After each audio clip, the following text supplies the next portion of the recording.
అధికారులు జేఏసీ నేతల మధ్య చర్చలు కొనసాగుతున్నాయి. ప్రధానంగా 3 డిమాండ్ల పరిష్కారం కోసం జేఏసీ నేతలు పట్టుబడుతున్నారు. అయితే ఇప్పటికే 29 డిమాండ్స్ పరిష్కరిస్తామని ప్రభుత్వం చెబుతోంది. మిగిలిన 3 డిమాండ్లకు కొంత సమయం కావాలంటున్నారు అధికారులు. లంచ్ తర్వాత రెండో విడత దఫా చర్చలు కొనసాగుతున్నాయి. ఆ తర్వాత వివరాలు తెలిసే ఛాన్స్ ఉంది.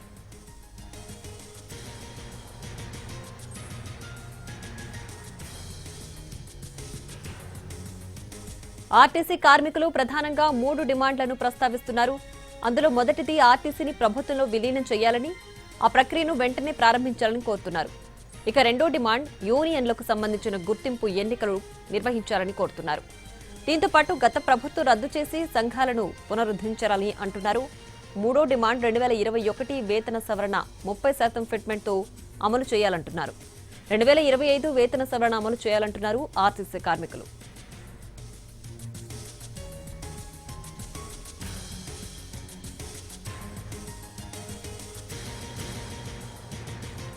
ఇక ఇదే అంశానికి సంబంధించి మరింత సమాచారాన్ని మా ప్రతినిధి సుధీర్ లైవ్ లో అందించడానికి సిద్ధంగా ఉన్నారు.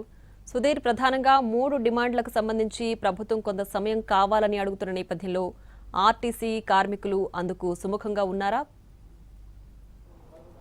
రాష్ట్ర ప్రభుత్వంలోని ఐఏఎస్ అధికారుల కమిటీతో ఉదయం 11 గంటల నుంచి ఆర్టీసీ జేఏసీ నేతల చర్చలు అయితే కొనసాగుతూనే ఉన్నాయి. మధ్యాహ్నం 1:20 నుంచి లంచ్ బ్రేక్ ఇవ్వడం జరిగింది. లంచ్ బ్రేక్ కంటిన్యూ అవుతుంది. లంచ్ చేసిన తర్వాత ఆర్టీసీ జేఏసీ నేతలందరూ వచ్చి కూడా పొన్నం ప్రభాకర్ ఛాంబర్లో వెయిట్ చేసిన పరిస్థితి అయితే ఉంది. ఇప్పటికీ ఐఏఎస్ అధికారులు వారి లంచ్ కార్యక్రమాన్ని పూర్తి చేసుకొని ఇంకా ఆ ఛాంబర్కు రాలేదు. వారి కోసం ఎదురు చూస్తున్న పరిస్థితి అయితే ఉంది. లంచ్ కంటే ముందు దాదాపు 32 డిమాండ్లకు సంబంధించి చర్చ జరిగింది. 32 డిమాండ్లో కింది నుంచి అంటే కింది స్థాయిలో ఉన్న డిమాండ్స్ ఏవైతే ఉన్నాయో ఆ డిమాండ్స్ అన్నింటినీ కూడా మరొకసారి అధికారుల దృష్టికి తీసుకొచ్చారు. అధికారులు ప్రతి ఒక్క డిమాండ్ని చదివి వినిపించడం జరిగింది. అదేవిధంగా నేతలు ఆర్టీసీ జేఏసీ నేతలు కూడా వాటికి సంబంధించిన పరిష్కార మార్గాలను చెప్తూ వచ్చారు. తమ డిమాండ్స్ను వెంటనే పరిష్కరించారని చెప్పేసి గత కొద్ది రోజులుగా కూడా వారు ప్రభుత్వానికి విన్నవిస్తూ వస్తున్నారు. మార్చి మొదటి వారంలోనే ఆర్టీసీ జేఏసీ నేతలు ఆర్టీసీ ఎండీకి సమ్మె నోటీసును ఇవ్వడం జరిగింది. ఆ తర్వాత లేబర్ కమిషనర్ కూడా సమ్మె నోటీసు ఇవ్వడం జరిగింది. కానీ అప్పటి నుంచి ఇప్పటి వరకు సమ్మెకు సంబంధించి కావచ్చు, అదేవిధంగా సమ్మెను నిలుపుదల చేయాలనే విషయానికి సంబంధించి ఆర్టీసీ నుంచి ఎలాంటి సంప్రదింపులు అయితే జరగలేదు. గడిచిన 3 రోజుల క్రితం రాష్ట్ర ప్రభుత్వం ఐఏఎస్ అధికారులతో 4 ఐఏఎస్ అధికారులతో ఒక కమిటీని నియమించింది. ఆ కమిటీలో స్పెషల్ సిఎస్గా ఉన్న వికాస్ రాజ్, అదేవిధంగా ప్రిన్సిపల్ సెక్రటరీ ఫైనాన్స్ ప్రిన్సిపల్ సెక్రటరీగా ఉన్న సందీప్ కుమార్ సుల్తానియా, అదేవిధంగా లేబర్ కమిషనర్గా ఉన్న లేబర్ ప్రిన్సిపల్ సెక్రటరీగా ఉన్న దానకిషోర్, అదేవిధంగా ఆర్టీసీ ఎండీగా వ్యవహరిస్తున్న నాగిరెడ్డి, ఈ నలుగురితోటి ఒక కమిటీ వేయడం జరిగింది. ఆ కమిటీ ఆర్టీసీ జేఏసీ తోటి చర్చలు జరపాలని చెప్పేసి ఆ కమిటీని నియమించడం జరిగింది. అయితే ఆ కమిటీ చేసిన చర్చలు చాలా వరకు జరిగినప్పటికీ కూడా ఆ రోజు రాత్రి వరకు కూడా చర్చలు కొనసాగినా కానీ రాత్రి 10 గంటల సమయంలో చర్చలు విఫలమయ్యాయి. దీంతో వారంతా కూడా జేఏసీ నేతలంతా కూడా సమ్మెకు వెళ్లారు. ఇప్పుడు 3వ రోజు సమ్మె కొనసాగుతూనే ఉంది. నిన్న ఉమ్మడి వరంగల్ జిల్లాకు సంబంధించి నర్సంపేటలో శంకర్ గౌడ్ అని చెప్పేసి డ్రైవర్ ఆత్మహత్య యత్నం చేశారు. రాత్రి 2 గంటల సమయంలో 2 గంటల 30 నిమిషాల సమయంలో పూర్తిగా ఆరోగ్యం క్షీణించి చనిపోయిన పరిస్థితి కనిపించింది. ఈ నేపథ్యంలోనే ఇటు ప్రజలకు కావచ్చు, అదేవిధంగా ఆర్టీసీ కార్మికులకు రాష్ట్ర ప్రభుత్వం అప్పీల్ చేసింది. రాష్ట్ర ముఖ్యమంత్రి రేవంత్ రెడ్డి కార్మికులను ఉద్దేశించి కూడా ఆయన ఒక లేఖ విడుదల చేయడం జరిగింది. దానికి సంబంధించి చూసుకున్నట్లయితే ఎట్టి పరిస్థితుల్లో కూడా క్షణికావేశానికి కార్మికులు ఎవరు లోన్ కావద్దని చెప్పేసి ఆయన అందరినీ సూచించడం జరిగింది. ఏదైనా ఉంటే చర్చల ద్వారానే సాధ్యమవుతుంది, సమస్యలన్నీ కూడా చర్చల ద్వారానే పరిష్కారం చేసుకోవచ్చు అని చెప్పేసి కూడా రాష్ట్ర ప్రభుత్వం చెప్తూ వచ్చింది. నిన్న కేబినెట్ సమావేశం సందర్భంగా కూడా రాష్ట్రంలో మంత్రులందరూ కూడా అప్పీల్ చేయడం జరిగింది. ఇప్పటికైనా ఆర్టీసీ జేఏసీ నేతలంతా చర్చలకు రావాలని చెప్పేసి ఆహ్వానించడం జరిగింది. రాష్ట్ర ప్రభుత్వ ఆహ్వానం మేరకు ఉదయం 11:20 ఆర్టీసీ జేఏసీ నేతలంతా కూడా చర్చలకు హాజరయ్యారు.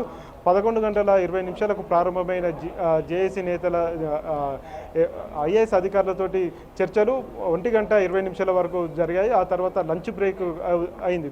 లంచ్ బ్రేక్ తర్వాత ఇప్పటి వరకు కూడా మళ్ళీ చర్చలు అయితే ప్రారంభం కాలేదు. చర్చల ప్రక్రియను ప్రారంభించేందుకు ఐఏఎస్ అధికారులు ఇంకా రావాలని చెప్పేసి వారంతా ఎదురు చూస్తున్నారు.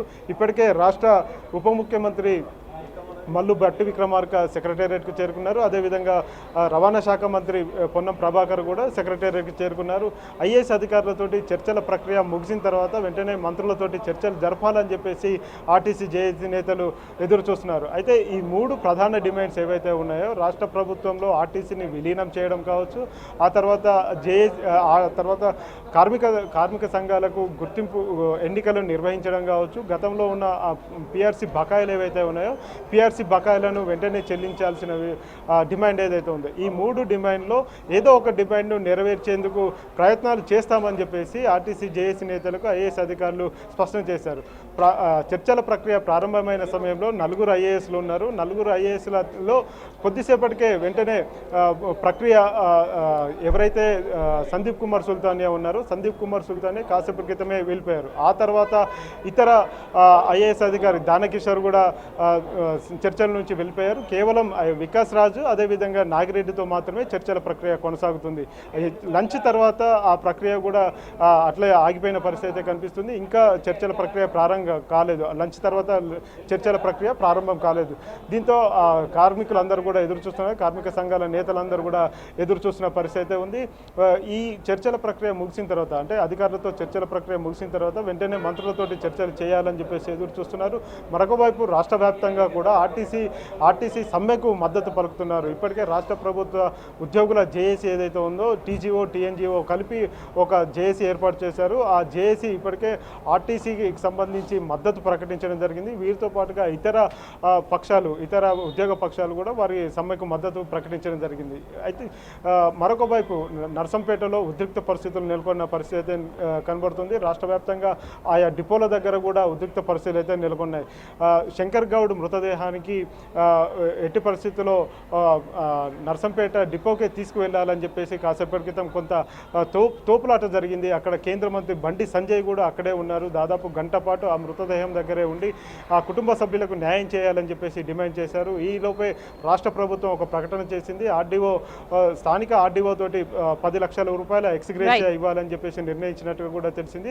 కుటుంబంలో ఒకరికి ఆర్టీసీలో ఉద్యోగం ఇచ్చేటట్టుగా కూడా ప్రకటన చేశారు. స్థానిక ఎమ్మెల్యే 5 లక్షలు సొంతగా ఆయన ఇచ్చేటట్టుగా కూడా ప్రకటన చేశారు. మొత్తానికి శంకర్ గౌడ్కు సంబంధించి ఎక్స్గ్రేషియా చెల్లిస్తున్నట్టుగా రాష్ట్ర ప్రభుత్వం చెప్పింది. కానీ ఈ 3 డిమాండ్లు ఏవైతే ఉన్నాయో ఆ 3 డిమాండ్లకు సంబంధించి ఈరోజు ఏదో ఒక కొలిక్కి వచ్చే విషయం అయితే